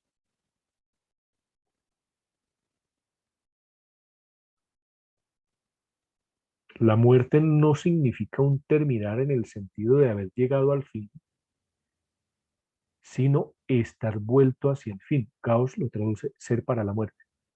En la versión de Rivera, que es la que sigo, estar vuelto hacia el fin. Y mire que no es solamente un juego de palabras. Haber llegado al fin su end sein, sino estar vuelto hacia el fin sein zum Ende. Y entonces en términos ya no ónticos, como pasa con estos ejemplos, sino ontológicos, ¿qué es lo que está provisionalmente arrojándonos ese análisis, ese ejercicio? Que la muerte es un modo de ser. O lo que es lo mismo, que ser, que existir, es hacerse cargo de la muerte en su carácter de todavía.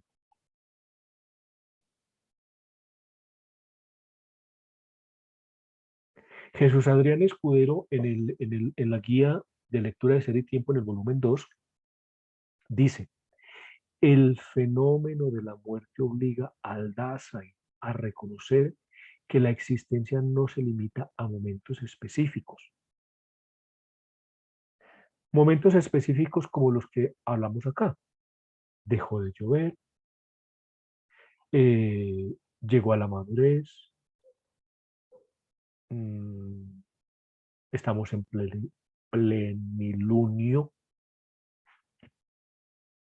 se armó el rompecabezas, terminó. No es a esas cuestiones específicas.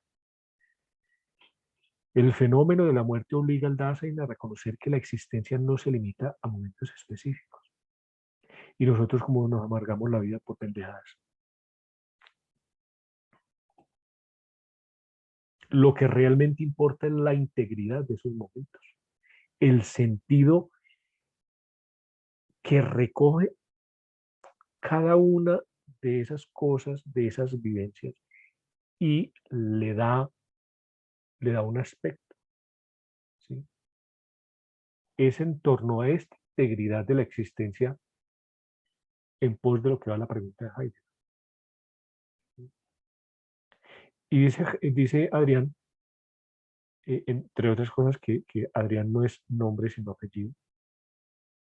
El nombre es Jesús, primer apellido Adrián, segundo apellido Escudero.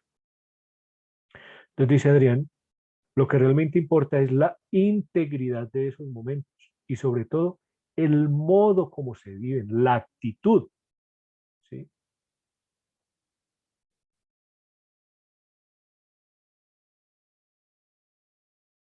En concreto, el todavía no se puede interpretar como un resto pendiente. ¿Por qué razón?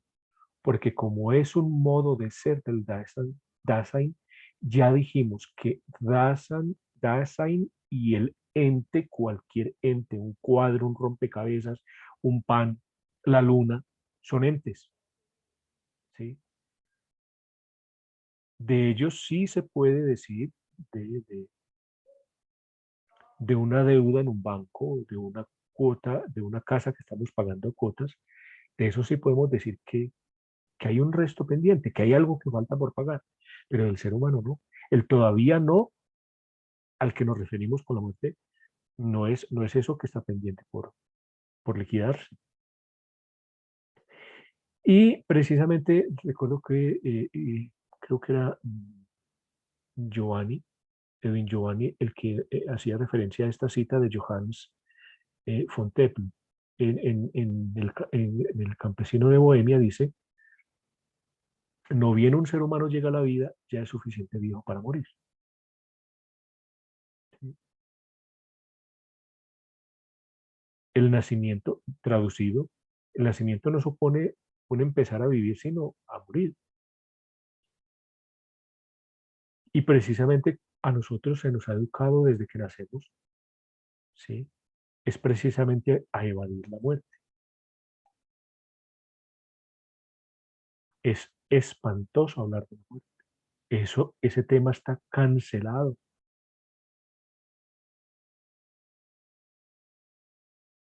Pero ¿cuál es la ganancia de pensar la muerte? De pensar el todavía no. Precisamente eso. ¿Sí? Ese estar vuelto hacia el fin es algo que nos revela una existencia cuyo modo de ser es precisamente poder ser. ¿Sí? Y a nosotros nos están diciendo todo el tiempo que usted no puede ser, usted no puede esto, usted no puede esto, o sea, nos están predisponiendo precisamente a castrar nuestra existencia. Por eso, insisto, el carácter de insustituibilidad. Nadie puede vivir mi vida por mí. Y ya eso es una ganancia pensando en cuestión de la muerte. Si yo no tengo plena convicción de que nadie puede vivir por mí, ¿cómo le cedo yo mi existencia a otra persona? ¿Cómo dejo yo que otra persona decida por mí, viva por mí?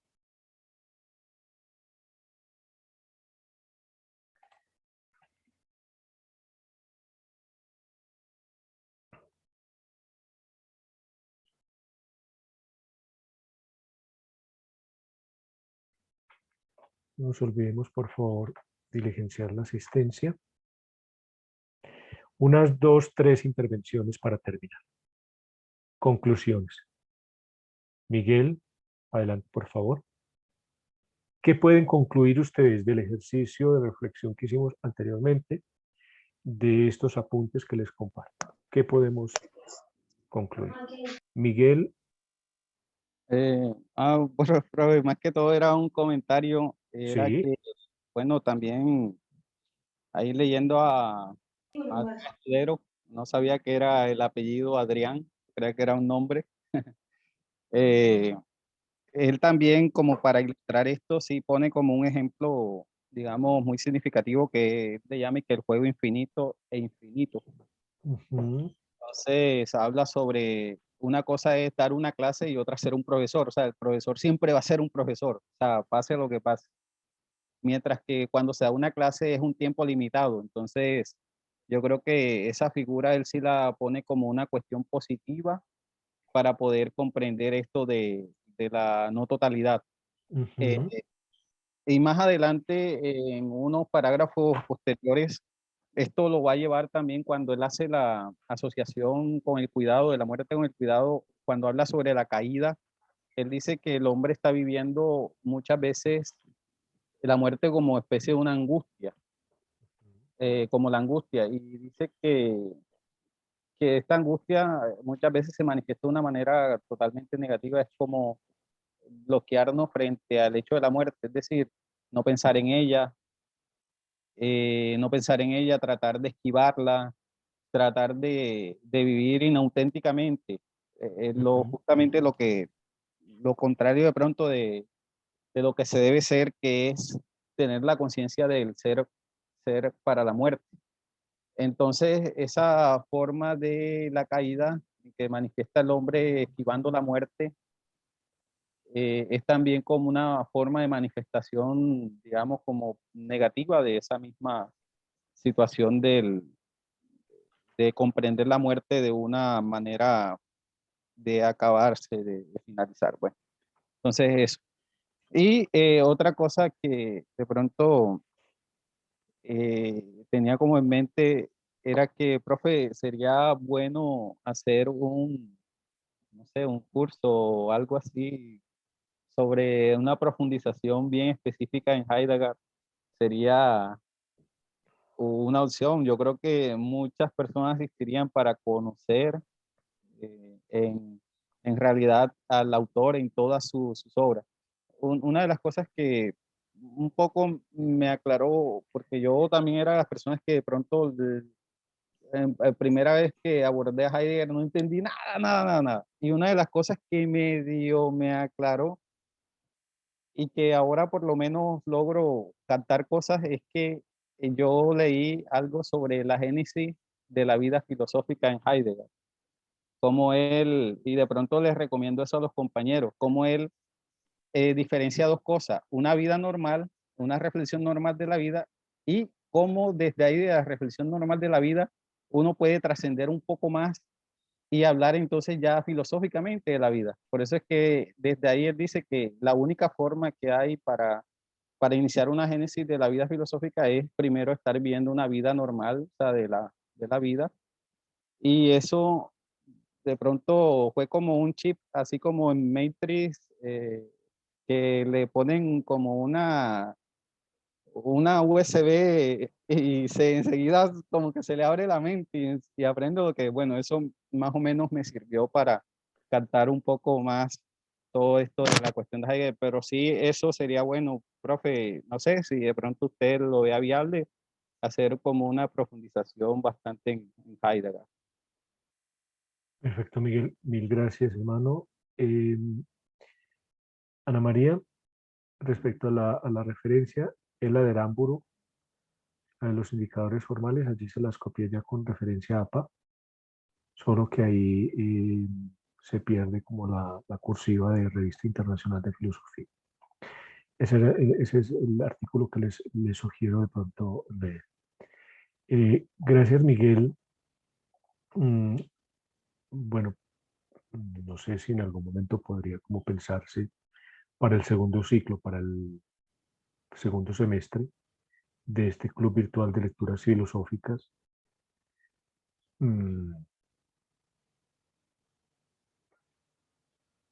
o bien tomar Ser y Tiempo o antes de Ser y Tiempo un libro que les sugiero también que lo lean si digamos que están interesados en seguir dándose duro con Heidegger, es Ontología Hermenéutica de la Facticidad. Es un libro de 1923, recuerden que Ser y Tiempo es de 1927. Ontología Hermenéutica de la Facticidad es de 1923 y allí se recoge en muy buena medida muchos elementos que ya en Ser y Tiempo van a estar mucho más sistematizados, articulados. Entonces, pues tenemos pendiente como apenas en la última sesión, miramos a ver cómo hacemos un sondeo de qué temáticas, de qué cuestión o de qué autor o de qué obra podríamos abordar en el segundo ciclo de este Club Virtual de Lecturas Filosóficas a partir de agosto, ¿no? Recuerden que esto va como hasta junio, descansaríamos julio y una vez comience el periodo 16-4 en la universidad, de agosto a noviembre, hacemos el segundo ciclo del Club Virtual de Lecturas Filosóficas. Doña Yolanda. Gracias, profesor.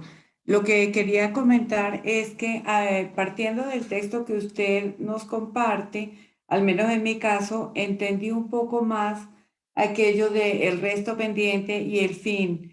Hacen falta, al menos para mí, algunos ejemplos y con esto pues ya me quedó un poco más claro el texto que como varios de los compañeros fue complicado de entender en un principio. Gracias.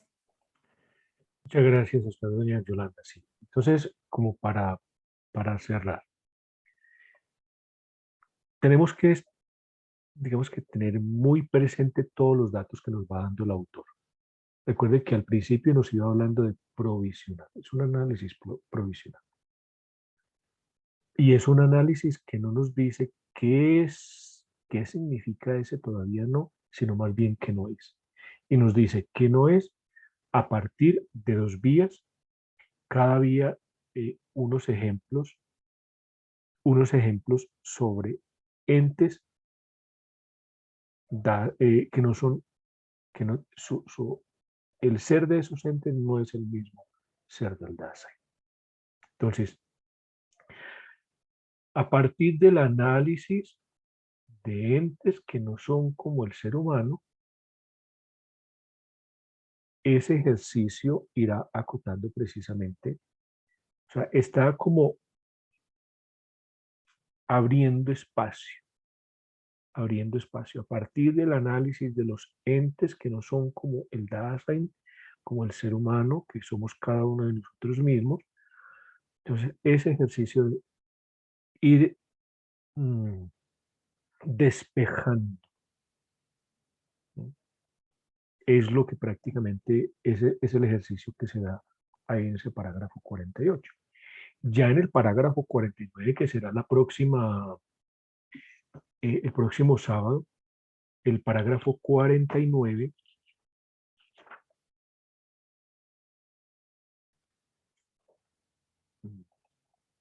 permítame, yo miro desde que en el libro que les di a ustedes, en los documentos que les di, ¿qué página está?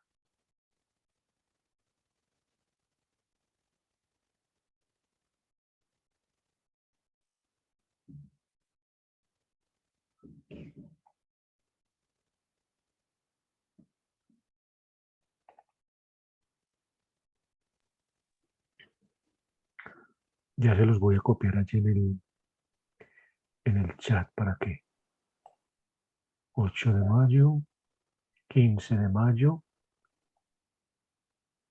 perdón, el parágrafo 50.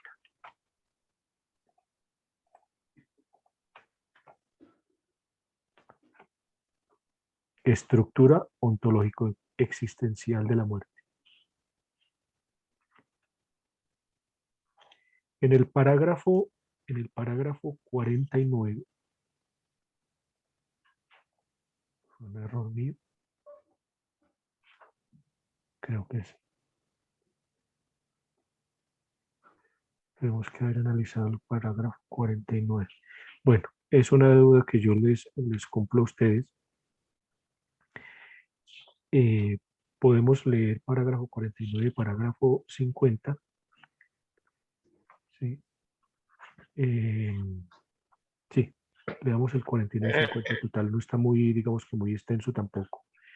Porque el parágrafo 49 nos permitirá precisamente, casi que el parágrafo 49 es un análisis de la muerte, digamos que a partir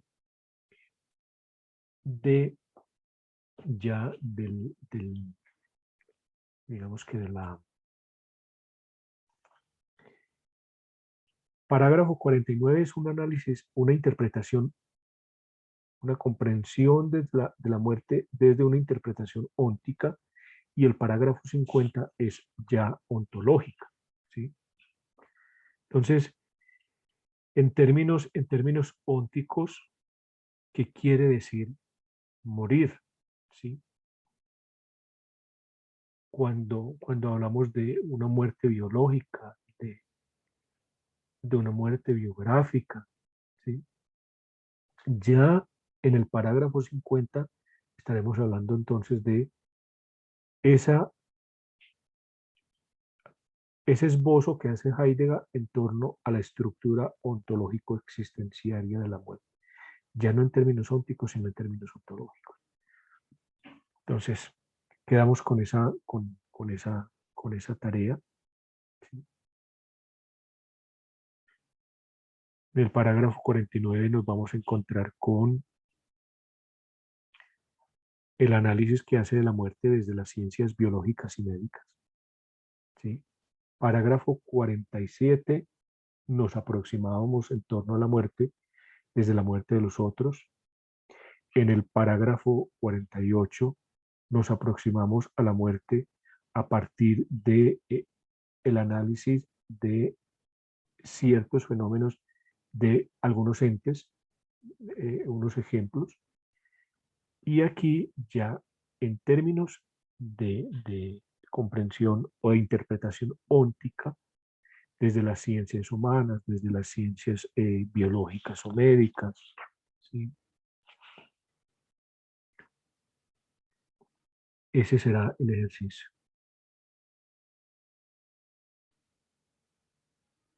La psicología nos podrá decir qué es la muerte, la teología nos podrá decir algo sobre la muerte, ¿sí? Entonces, ese es el ejercicio que haremos con el parágrafo 49, que desde las ciencias más bien, ¿sí? En términos generales, desde las ciencias que se nos ha dicho que es la muerte. Y en el parágrafo 50 ya no es una interpretación óntica, sino ontológico-existenciaria, es decir, como modo de ser del Dasein, como modo de ser.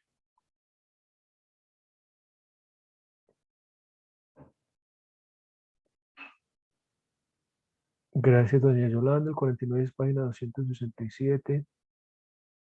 Perfecto.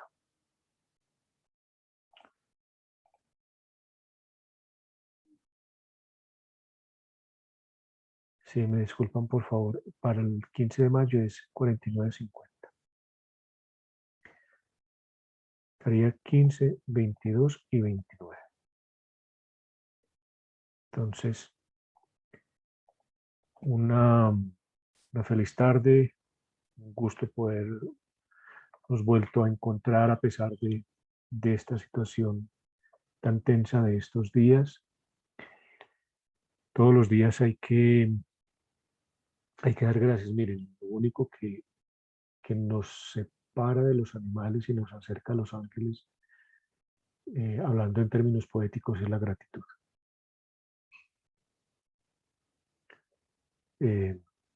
Siempre hay que dar gracias por la vida, por cada respiro, por cada posibilidad que tenemos de ver la luz del sol. Muchas personas, por la situación en la que estamos viviendo, ya no podrán ver esa luz del sol. También, en honor de su nombre, hagamos patria, hagamos país, construyamos una sociedad más pacífica, más dialogante. No traguemos entero. No traguemos entero, no nos dejemos, como decimos coloquialmente, meter boca de caballos, ni por los medios de comunicación, ni por el gobierno. Vayamos a los hechos. Informémonos más allá de lo que nos pretenden convencer que es lo que está pasando. Un fuerte abrazo y una feliz tarde, un buen almuerzo para todos y todas. Gracias, Total, profe. total. Nada de fake news. Un fuerte abrazo.